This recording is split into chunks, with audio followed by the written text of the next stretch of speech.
Hey, what's going on? I hope everybody's doing well. It's Friday, so I'm doing great.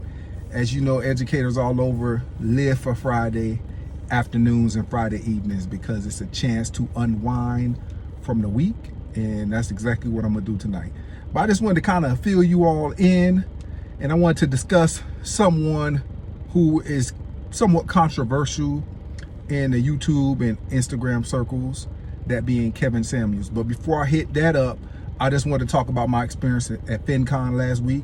I attended FinCon in Austin. I had an opportunity to meet some really big individuals in the financial game. One of them was Anthony O'Neill.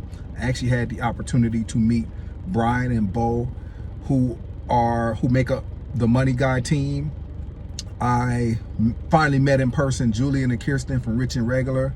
Also met Talent and Ty from His and Her Money. So I actually had the opportunity to interview Rich and Regular with my wife, and we were also interviewed by Talent and Ty from His and Her Money.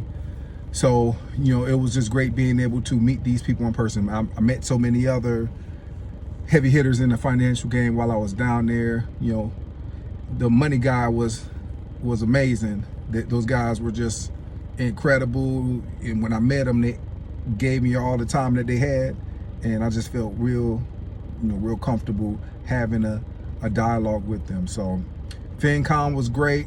I have some collaborations coming up in the near future with people, and I think it's gonna go well. I think that the end of 2021 and the beginning of 2022 will go as well as I could hope for, and I'm really looking forward to it.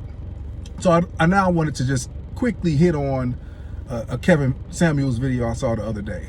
So he was speaking with a 38-year-old woman who was unmarried without children, and she was calling into the show just to kind of get information from him on, how can she find a husband? How can she find a man that she needs to find? And he was just basically talking about how women need men and all of those things.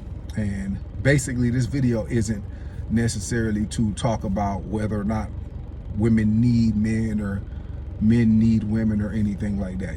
I have my personal opinions about that. Of course, I feel that if you can find someone and live the rest of your life with that person, they can live the rest of their lives with you, then obviously that's an optimal situation. Unfortunately, there are situations where men and women, they may get together, they may end it, and they might not get with anybody else the rest of their lives. I've seen it in my personal life with loved ones, and obviously that's not the situation that anybody hopes that they would end up in.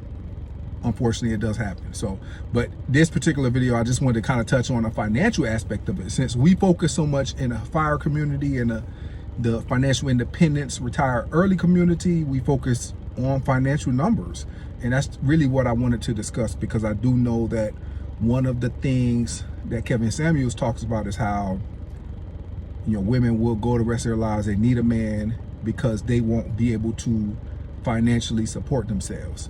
And he might have some kind of data that shows that. I do know that at times he uses numbers saying a woman will need $2.3 million to retire at 65, and even that's not enough to retire. Suppose they live to 85, 90 years old. And I guess my pushback on that would be that we have seen individuals that have had the opportunity to FIRE. I actually interviewed a young lady a few weeks back who retired. She was actually divorced, and she retired. She had calculated all her numbers, and everything looked perfect. She had the ability to get out of the game, and she has no regrets. She has no regrets. She calculated everything out. Health insurance is good. All of her pension funds, all of her 403Bs, 401Ks, Roth IRA, however you look at it, she's fine. So if she wants to meet somebody later on, cool. If she doesn't, financially, she is taken care of. And I know other people like that as well. So optimally, the best situation that you could be in, obviously nobody's gonna argue against the fact that if you are a husband and a wife tandem, that financially that is the optimal situation. It really helps, when you have that second income. Right now we're able to pretty much save my wife's income and some.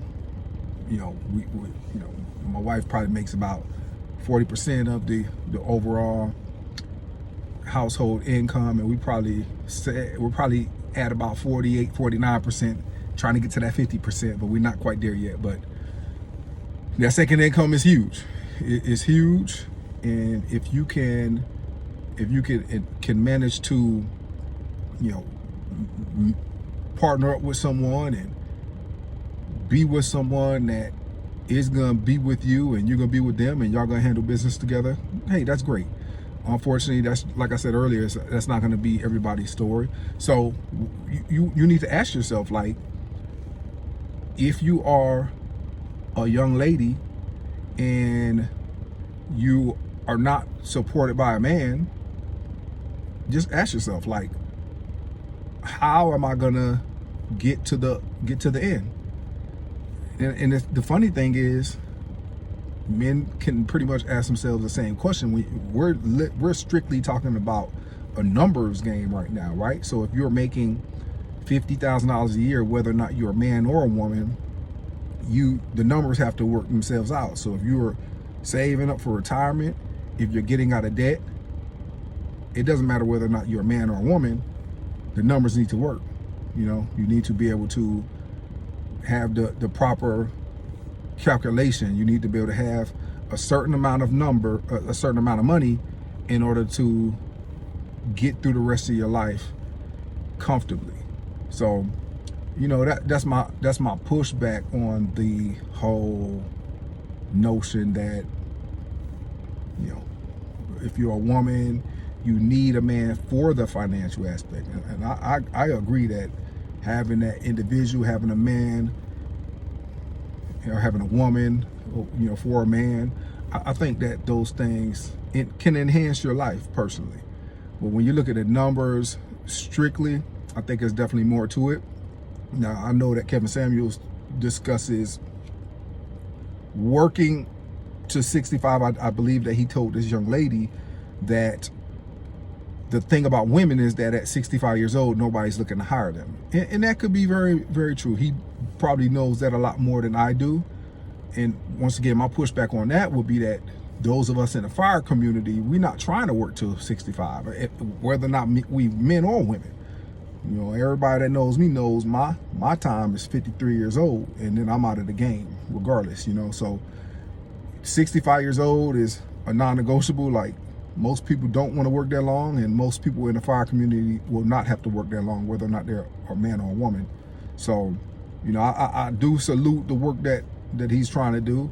I don't think that it is 100% accurate when we talk about, if you're a woman, then you need a man to get to the end of life because you need $3, $4, $5 million. Because we see examples where, hey, you really got, it's that 25% rule, basically, right? You just need to, or the 4% rule, where you need to be able to pull 4% of your portfolio every year for the rest of your life. And if you have enough money to pull 4% from your portfolio, then you should be taken care of. Obviously you need to factor in healthcare costs and things like that, but that goes for anyone. That goes for a man or a woman. So, hey, I'm a 100% proponent of marriage. I wish that everybody was out here getting married and meeting people that they could spend the rest of their lives with. You'll never hear me say anything otherwise. Unfortunately, I have seen situations where it doesn't work out, and I've seen situations where you do make that move with someone, and you end up getting divorced and not finding someone else. So when we talk about marriage, yeah, definitely we need to approach it from the manner that we want someone. We want somebody to share the rest of our lives with. And I'm in 100% agreement with that. And like I said, I do appreciate the work that he's doing as far as trying to get people to level up and prepare themselves to be husbands or be wives. I just think that people need to focus on improving their financial situations across the board, because ultimately you don't want to have to depend on a man or anyone else to help you get to the end of life, right? So how many traditional women have we seen who they put their all into a relationship, and they give up their careers and they have kids, and then at the end of the day they end up getting divorced anyway, and they left holding the bag, right? They're left with nothing.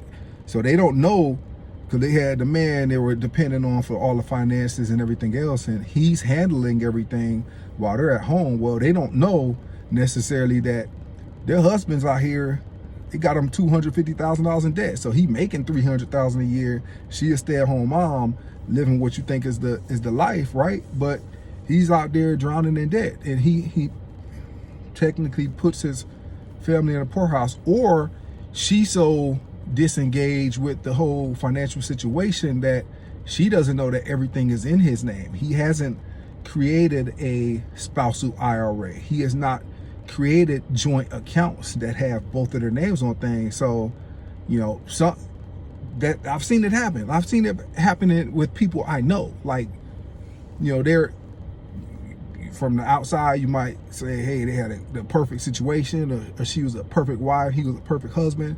But we all know that you can't necessarily go by what you see, because people only allow you to see what they want you to see. And there are a lot of facades out there, right? So people are doing it for the gram. And how often have you seen a couple smiling and on vacation on Instagram or Facebook, and the next month you see them filing divorce paperwork? We've all seen it. All of us have seen it. So you know what? I'm all for marriage. I'm all for people taking that next step. I think ultimately you need to be careful. You need to be careful. Don't let your guard down. Obviously, you need to allow yourself to be vulnerable. When you're getting into a relationship, you are automatically making yourself vulnerable. At the same time, you need to protect yourself. If you are going to be a woman who has had that conversation with a prospective husband, and he wants to offer his hand in marriage, and he's what you call a high value man, and he makes really good money, and you're going to be the one to stay home with the kids, have that dialogue. Find out what his intentions are. Find out if he is going to open up a spousal IRA for you. Find out if he's going to put you on every single account, if he's going to involve you with the monthly budgets, the monthly meetings, all the financial meetings. Y'all need to be transparent, because what you don't want is that you put your all into it, and you stop everything that you have done, and then before you know it, the relationship doesn't work out, whether it's 5 years later or 25 years later, and you have nothing. So go get married, meet somebody, and whether or not you look at it as a total love situation or business, however you look at it, both people need to understand whatever their role is, and they need to understand the expectations financially. Once again, I'm talking about finances, so understand how it's going to look for each one of you financially. Don't get left with nothing. Okay, so that's it, man. I went a little longer than I really wanted to go. I think just to summarize the video, women can be financially independent without men. They can. I don't know if anyone necessarily wants to, but they can. And that's the only thing I'm arguing, is that they can. However, just with anybody else, they just need to be intentional with how they move with their money. Be intentional, save early, save often, put that money away, sock that money away, get some assets, index funds, however that looks. Take care of your business, handle your business. If you do happen to get married, if you keep working, fine. Y'all have those regular budget meetings, talk about what each one of your financial goals are, and make sure you are on the same page. Everybody's gonna be different with money. Not everybody's the same. So make sure you're somewhat on the same page before you get married, and continue to have that open dialogue after you get married. Okay? And then if you decide that you are gonna be a stay-at-home wife, you have to do the same thing. You have to be transparent. Y'all have to set those parameters and set the expectations well in advance before you make that decision to go down the aisle.